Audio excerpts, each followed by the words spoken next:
രാമചന്ദ്രാഭിഷേകം ശ്രീരാമചന്ദ്രാഭിഷേകം സീതയാ സഹിത രാമചന്ദ്ര രഘുവീരരാജ്യാഭിഷേകം ശ്രീനീലകണ്ഠാഭിഷേകം ആഞ്ജനേയ പരിസേവ്യൻ ധീരഭരതാഭിപൂജ്യൻ വീരലക്ഷ്മണ കുമാര ശത്രുഘ്ന സോദരാർച്ചിത പദാബ്ജൻ ശ്രീനീലകണ്ഠ ഹൃദയേശൻ രാമചന്ദ്രാഭിഷേകം ശ്രീരാമചന്ദ്രാഭിഷേകം. ഒരു സർഗത്തിലാണ് ഈ പ്രാർത്ഥന മുഴുവൻ.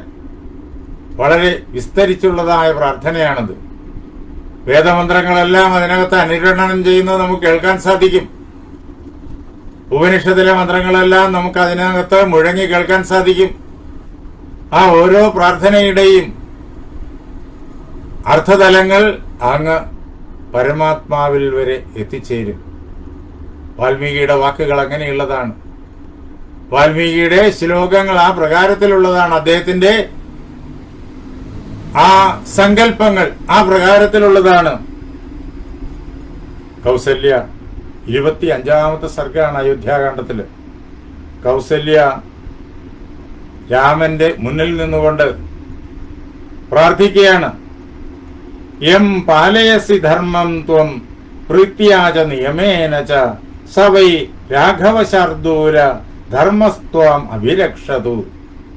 അല്ലയോ രാഘവശാർദൂല, രഘുകുലത്തിൽ പിറന്ന ശ്രേഷ്ഠനായിട്ടുള്ള വീരനായിട്ടുള്ള മാഹാത്മ്യമുള്ളവനായ അല്ലയോ രാമ, നിന്നെ ധർമ്മം രക്ഷിക്കട്ടെ. ധർമ്മസ്ത്വാം അഭിരക്ഷതു, നിന്നെ ധർമ്മം രക്ഷിക്കട്ടെ. എപ്പോഴാണ് ധർമ്മം രക്ഷിക്കുക? നമുക്ക് എല്ലാവർക്കും അറിയാം. സ്മൃതി നമുക്ക് പറഞ്ഞു തരുന്നുണ്ട്, ധർമ്മോ രക്ഷതി രക്ഷിതഃ എന്ന്. ധർമ്മത്തെ രക്ഷിക്കുന്നയാളിനെ രക്ഷിക്കും. രക്ഷിതഃ ധർമ്മ, രക്ഷിക്കപ്പെടുന്നതായ ധർമ്മം രക്ഷകനെ രക്ഷിക്കും. അപ്പോൾ ധർമ്മത്തിന്റെ സുരക്ഷ നമുക്ക് ലഭിക്കണമെന്നുണ്ടെങ്കിൽ ആകെ വേണ്ടത് ഇത്രമാത്രം: ഒരിക്കലും ധർമ്മത്തിന് ലോപം വരാതെ ചിന്തിക്കുക, ഒരിക്കലും ധർമ്മത്തിന് ലോപം വരാതെ പ്രവർത്തിക്കുക, ഒരിക്കലും ധർമ്മത്തിന് ലോപം വരാതെ ലോകത്തെ സേവിക്കുക. അങ്ങനെയായാൽ ധർമ്മം നമ്മളാൽ രക്ഷിക്കപ്പെടും. നമ്മളാൽ രക്ഷിക്കപ്പെടുന്ന ധർമ്മം നമ്മെ രക്ഷിക്കും. അല്ലയോ രാമ, നിന്നെ ധർമ്മം രക്ഷിക്കട്ടെ. നീ നിന്റെ ജീവിതത്തില് നിരന്തരം ധർമ്മത്തെ രക്ഷിക്കുന്നവനാണ്. അങ്ങനെ നിന്നാൽ രക്ഷിക്കപ്പെടുന്നതായ ധർമ്മം നിന്നെ രക്ഷിക്കട്ടെ എന്നാണ് കൗസല്യ പറയുന്നത്. യം പാലയസി ധർമ്മം ത്വം, ഏതൊരു ധർമ്മത്തെയാണോ അല്ലയോ രാമ നീ പരിപാലിക്കുന്നത്, നീ സംരക്ഷിക്കുന്നത്, നിന്റെ ഓരോ വാക്കിലും നിന്റെ ഓരോ പ്രവൃത്തിയിലും ഓരോ തീരുമാനത്തിലും ഏതൊരു ധർമ്മത്തെയാണോ നീ രക്ഷിക്കുന്നത്, രാമൻ രക്ഷിക്കുന്നതായ ധർമ്മത്തിന്റെ സ്വരൂപത്തെ നാം കാണുകയായിരുന്നല്ലോ ഈ കഴിഞ്ഞ കുറേ സർഗങ്ങളിലായിട്ട്. നേരിട്ട് കാണുകയായിരുന്നു.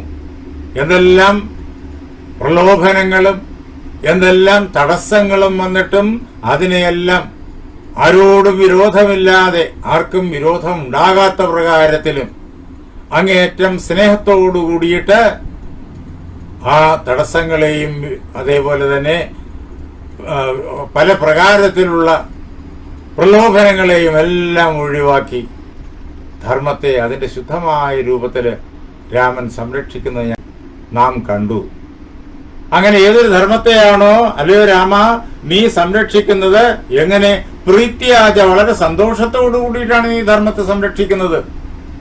ധർമ്മത്തെ സംരക്ഷിക്കാൻ വേണ്ടിയിട്ട് ഈ കാര്യം ചെയ്യാതെ നിവർത്തിയില്ല, എങ്ങനെയെങ്കിലും അതിനെ ചെയ്ത് ഒപ്പിക്കണം എന്ന വിചാരത്തില് ക്ലേശത്തോടുകൂടി മനസ്സിന്റെ ഉള്ളില് അനിഷ്ടത്തോടുകൂടി ധർമ്മത്തെ പ്രവർത്തിപ്പിക്കുകയല്ല രാമൻ. അങ്ങനെ പ്രവർത്തിപ്പിക്കുന്നവരും ഉണ്ട് ധാരാളം പേര്.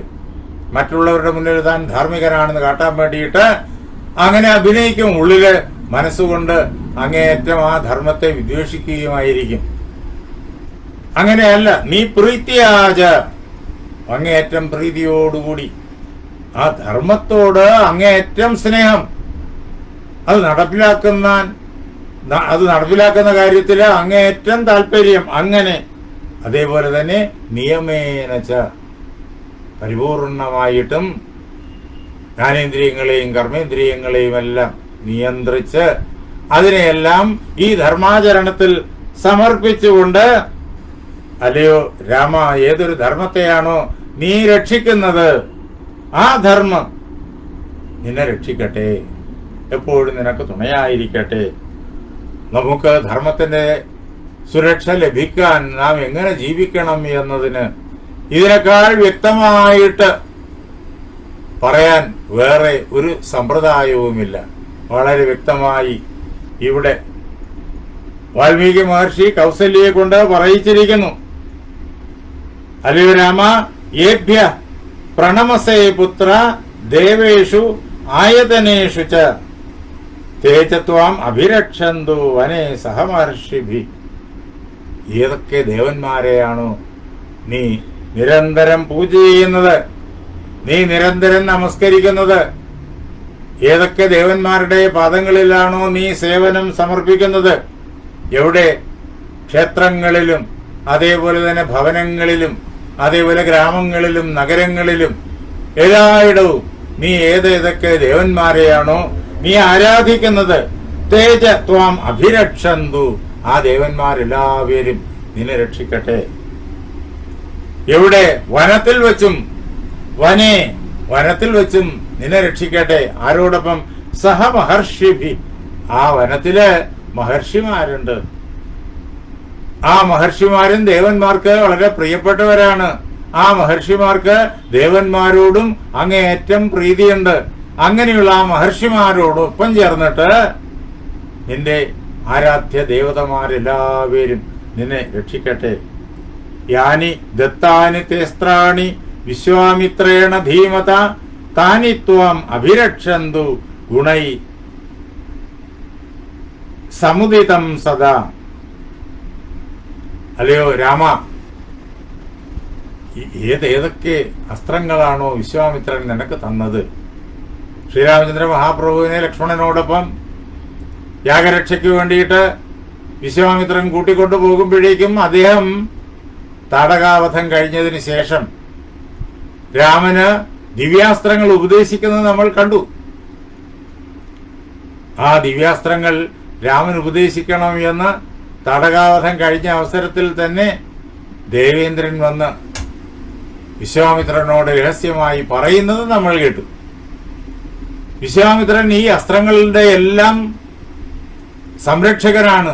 ആ അസ്ത്രങ്ങളെല്ലാം അദ്ദേഹത്തിന് ഭഗവാനിൽ നിന്നിട്ട് തന്നെ, പ്രജാപതിയിൽ നിന്നിട്ട് തന്നെ നേരിട്ട് കിട്ടിയിരിക്കുന്നു. എന്തിനെന്നറിയോ? ആ അസ്ത്രങ്ങൾ കൊണ്ട് വലിയൊരു കാര്യമുണ്ട്. രാമാവതാര ഘട്ടത്തില് രാമന് മഹാകാര്യങ്ങൾ ചെയ്യാൻ ഈ അസ്ത്രങ്ങൾ വേണം. അതിനു വേണ്ടിയിട്ടാണ് വിശ്വാമിത്രന്റെ പക്കല് ഈ അസ്ത്രങ്ങളെല്ലാം പ്രജാപതി നൽകിയത്. വിശ്വാമിത്രൻ അത് സംരക്ഷിച്ചു വെച്ചിരിക്കുന്നു. ശ്രീരാമചന്ദ്രൻ ചെയ്യേണ്ടതായ മഹാകർമ്മങ്ങൾക്ക് ശക്തി പകരാൻ ഈ അസ്ത്രങ്ങൾ അദ്ദേഹത്തെ പഠിപ്പിക്കണം. അതിനു വേണ്ടിയിട്ട് കൂടിയായിരുന്നു യാഗരക്ഷയ്ക്ക് എന്ന് പറഞ്ഞ് വിളിച്ചുകൊണ്ടുവരുന്നത്. അങ്ങനെ വിശ്വാമിത്രൻ കൊടുത്ത അസ്ത്രങ്ങൾ, ദിവ്യാസ്ത്രങ്ങൾ, ഈ ലോകത്തിൽ ആർക്കും അതിനെ എതിർത്ത് നിൽക്കാനാവില്ല. കാനനവാസത്തിനിടയ്ക്ക് ഈ അസ്ത്രങ്ങളെല്ലാം വേണ്ടിവരും. ആ അമ്മ കാട്ടിലെ ജീവിതം ഏത് പ്രകാരത്തിലാണ് എന്ന് അറിയുന്നയാളാണ്. ആ അമ്മ പറയുന്നു, അല്ലയോ രാമ, ഏതൊക്കെ ദിവ്യങ്ങളായിരിക്കുന്ന അസ്ത്രങ്ങളെയാണോ വിശ്വാമിത്രൻ, അങ്ങേയറ്റം മഹാതപസ്വിയായിരിക്കുന്ന വിശ്വാമിത്രൻ നിനക്ക് തന്നിരിക്കുന്നത്, ആ അസ്ത്രങ്ങളെല്ലാം താനി ത്വാം അഭിരക്ഷന്തു, ആ അസ്ത്രങ്ങളെല്ലാം നിന്നെ രക്ഷിക്കട്ടെ. വർദ്ധിച്ചതായ ഗുണത്തോട് കൂടിയതായ ആ അസ്ത്രങ്ങൾ നിന്നെ രക്ഷിക്കട്ടെ. അല്ലയോ കുഞ്ഞെ, പിതൃശുശ്രൂഷയാ പുത്ര മാതൃശുശ്രൂഷയാ തഥാ സത്യേന ച മഹാബാഹോ ചിരഞ്ജീവ അഭിരക്ഷിത. അല്ലയോ കുഞ്ഞെ, പിതൃശുശ്രൂഷ അത് ഇത്രയും കാലം നീ യാതൊരു വിട്ടുവീഴ്ചയും കൂടാതെ നിർവഹിച്ചു പോന്നതാണ്. ഇപ്പോഴും പിതൃശുശ്രൂഷയാണ് നിന്നെ കാനനത്തിലേക്ക് നയിക്കുന്നത്. അച്ഛന്റെ വാക്ക് പരിപാലിക്കുക എന്നുള്ളത് അത് പിതൃശുശ്രൂഷയാണ്. പിതാവിനെ കേൾക്കാനുള്ള ആഗ്രഹം. അതാണ് ശുശ്രൂഷ ശബ്ദത്തിന്റെ അർത്ഥം. കേൾക്കാനുള്ള ആഗ്രഹം, ശ്രോതും ഇച്ഛ. പിതാവിന്റെ വാക്ക് കേൾക്കാനുള്ള ആഗ്രഹം, അതനുസരിക്കാനുള്ള ആഗ്രഹം. വെറുതെ കാതുകൊണ്ട് കേൾക്കൽ മാത്രമല്ല, അതനുസരിക്കാൻ, അത് പ്രവർത്തിപ്പിക്കാനുള്ള ആഗ്രഹം. ആ പിതൃ ശുശ്രൂഷ നാളിതുവരെ നീ ചെയ്തു, ഇപ്പോ അത് പിതാവിന്റെ ആ സങ്കല്പം നിന്നെ കാരണത്തിലേക്ക് അയക്കുന്ന കാര്യത്തിലായി തീർന്നിരിക്കുന്നു. നീ അത് തന്നെ ഇതാ ഭംഗിയായിട്ട് ശുശ്രൂഷയായിട്ട് നിർവഹിക്കുന്നു. അതേപോലെ തന്നെ ആ പിതൃ ശുശ്രൂഷ നിനക്ക് രക്ഷയായിരിക്കട്ടെ. അതേപോലെ തന്നെ മാതൃ ശുശ്രൂഷ അതും നിനക്ക് രക്ഷയായിരിക്കട്ടെ. പിതൃ ശുശ്രൂഷ കൊണ്ട് പുണ്യം ധാരാളമായിട്ട് സഞ്ചയിക്കപ്പെടും. മാതൃ ശുശ്രൂഷ കൊണ്ടും പുണ്യഫലം ധാരാളമായിട്ടുണ്ടാകും. അതേപോലെ തന്നെ സത്യനിഷ്ഠ കൊണ്ടും, സത്യനിഷ്ഠ കൊണ്ടും പുണ്യ സഞ്ചയം ഉണ്ടാകും. ഇത് എല്ലാം കൂടി ചേർന്നിട്ട്, അല്ലയോ മഹാബാഹു, വളരെ വീരനായിരിക്കുന്ന രാമ, ചിരഞ്ജീവ അഭിരക്ഷിത, ഈ പുണ്യങ്ങളെല്ലാം കൂടി ചേർന്നിട്ട് നിന്നെ രക്ഷിക്കട്ടെ. അതിന്റെ ആ രക്ഷാവലയത്തില്, സുരക്ഷിതത്വത്തില് നീ ദീർഘായുസ്സായിട്ട് ഈ ഭൂമിയിൽ ജീവിച്ചിരിക്കട്ടെ.